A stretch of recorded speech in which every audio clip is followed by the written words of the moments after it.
Salut à tous.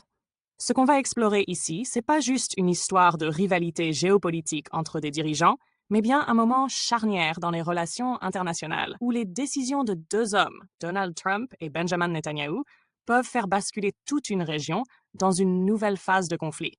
Et tout tourne autour d'un même axe, l'Iran.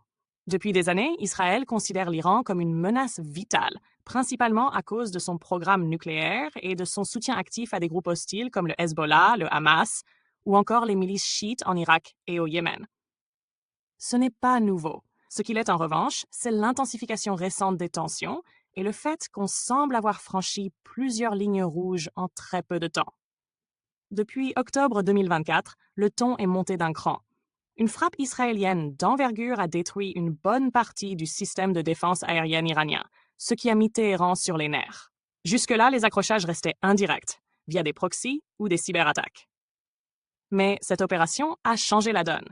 L'Iran a vu cela non plus comme une provocation, mais comme un acte de guerre déguisé. Et ça s'est confirmé le 13 juin 2025. Israël a lancé l'opération Nation of Lions, une attaque coordonnée sur plus de 100 cibles à travers l'Iran, touchant des sites sensibles, laboratoires nucléaires, usines de missiles, bases aériennes, centres de commandement. Ce n'était plus du tout de l'ombre, c'était frontal. Les pertes humaines ont été lourdes, y compris parmi les cadres militaires et scientifiques iraniens. Pour l'Iran, c'était la ligne rouge, une attaque directe sur le cœur de ses capacités stratégiques. Téhéran a répondu 2 jours plus tard, le 15 juin, avec une série de tirs de missiles balistiques et de drones explosifs visant plusieurs villes israéliennes, dont Haïfa et Bat Yam. Bilan, 13 morts, dont 3 enfants. Le choc a été énorme en Israël, et la réponse iranienne a été accompagnée d'un message clair. D'autres frappes pourraient suivre si Israël continue. Autrement dit, on n'est plus dans la dissuasion, on est dans l'engrenage. Au cœur de tout ça, il y a les deux grands joueurs, Netanyahou et Trump, chacun avec ses propres calculs, ses priorités et sa vision. Netanyahou, fidèle à sa ligne dure, considère qu'il n'a plus le choix. Pour lui, la survie d'Israël est en jeu.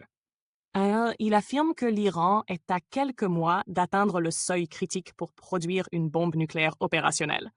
Et il ne veut pas revivre une situation où le monde négocie pendant que l'Iran avance dans l'ombre. C'est pour ça qu'il pousse pour des frappes préventives. Il est persuadé que seule la force peut freiner Téhéran. Et si les Américains ne veulent pas suivre, il est prêt à y aller seul. Mais justement, Trump ne veut pas s'y laisser entraîner. Depuis qu'il a été réélu début 2025, son approche est plus pragmatique. Il veut gérer l'Iran sans entrer en guerre. Il espère reprendre le dessus diplomatiquement, en négociant un nouvel accord nucléaire plus strict que celui d'Obama en 2015. Il veut forcer l'Iran à reculer sans envoyer de troupes. Il a relancé des discussions discrètes mais bien réelles, notamment à Rome. Il mise sur la menace implicite d'une réponse militaire, mais les sanctions économiques étouffantes et le soutien indirect aux alliés régionaux. Mais voilà où ça coince. Netanyahou ne veut pas attendre que la diplomatie donne un résultat incertain. Il veut des résultats concrets, immédiats. Et il ne se cache pas de son agacement. En janvier, selon des sources citées sur X, il aurait poussé Trump à soutenir une opération conjointe massive. Mais Trump aurait refusé d'avaliser certaines idées extrêmes, comme celle d'éliminer le guide suprême iranien Khamenei, ce qui aurait été un point de non-retour. Du côté américain, il y a aussi un enjeu politique intérieur. Trump sait que l'opinion publique est fatiguée des guerres lointaines. Et même si son électorat est pro-israélien, il veut éviter un nouveau bourbier. Pourtant, il est sous pression, car il ne peut pas non plus laisser tomber Israël, surtout après les frappes iraniennes.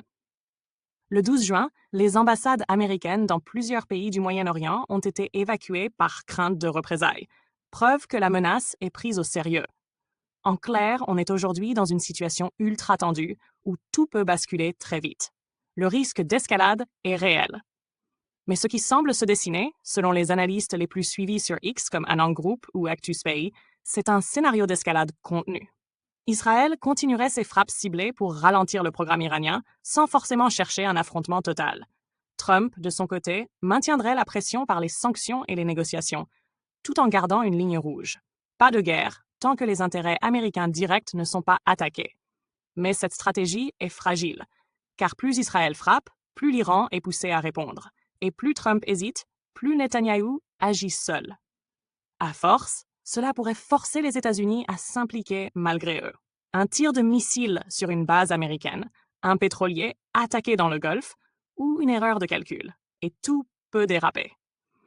Les dernières infos en date confirment cette tension extrême. D'après plusieurs sources diplomatiques publiées ce 16 juin, l'Iran aurait déplacé une partie de ses missiles balistiques vers des zones plus proches de la frontière avec l'Irak, ce qui inquiète Washington. En parallèle, Israël a mis ses forces de réserve en alerte et des mouvements militaires sont observés dans le sud du pays. Quant aux États-Unis, ils ont redéployé des systèmes patriotes et des navires en Méditerranée orientale. Ce sont des signaux clairs qu'on entre dans une phase critique.